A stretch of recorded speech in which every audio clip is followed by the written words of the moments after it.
Hi guys, how are you doing? It's Elaine Bintz, health coach, personal trainer, and we're going to talk about the other side of the arm, the triceps. So if you haven't already watched my video, we do have a video on the front of the arm, the biceps. So a question I get from women all the time is, Elaine, how do I get my arms looking better? So in addition to everyday living and eating a healthy diet, if you're looking for more cut and lean, that comes more so from your diet and your body fat percentage. But if you're actually looking for the shape and you want to gain some muscle in the arms, you have to do strength training movements for the arm. So bicep curls for the front and then tricep movements for the back of the arm. So what I'm going to show you today are called skull crushers. That's just the name of the exercise. You don't actually want to hit your skull.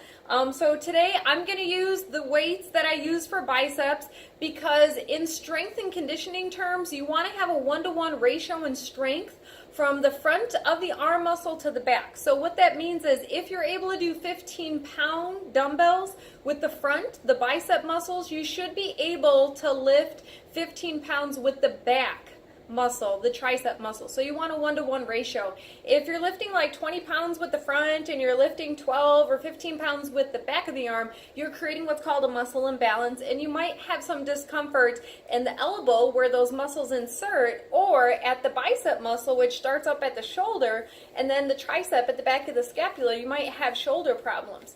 So you want to have a 1-to-1 ratio between the front and the back. So again, we're just using the same weights we use for biceps. We're using dumbbells, and this movement you do lying supine, so you can go on a bench or you could be on the floor, or you could do this on a ball or a Bosu. So I'm just showing you a bench. Most gyms have this, or you might have this in your own home gym. So your head and neck are supported and your weights can just rest at your chest till you're ready to move them. And your arms are going to be shoulder width apart. The wrists are facing each other. So the movement is at the elbow, not at the wrist. So that means the wrist is going to stay supported. So your wrist is not moving, your elbow is moving. So the weights are bending. You're bending at the elbow to bring the weights by your temples, and then exhale, straighten the arms back up. So the movement is just at the elbows. Like I said, shoulders and wrists are stable. They're not moving, but the elbows are moving. And the breathing is inhale, bend the dumbbells, or bend the elbows, bring the dumbbells by your temples. Don't hit your skull, but that's why they're called skull crushers. Inhale, bend, and then exhale, straighten up. So you can do this movement with a barbell. Obviously, you're going to have to change your wrist position because you can't hold the weights like this. But this does help with strengthening the back of the arm. And also when you're doing this movement, which we'll take a break there, you want to make sure you go slow and controlled, just like any other movement. So you don't want to rush. You want to take your time. You want to make sure you're lifting even with your breath so that you don't hyperventilate, and you want to make sure you're not holding your breath. You want to breathe, take big inhales, open the rib cage. Exhale, push the ribs down.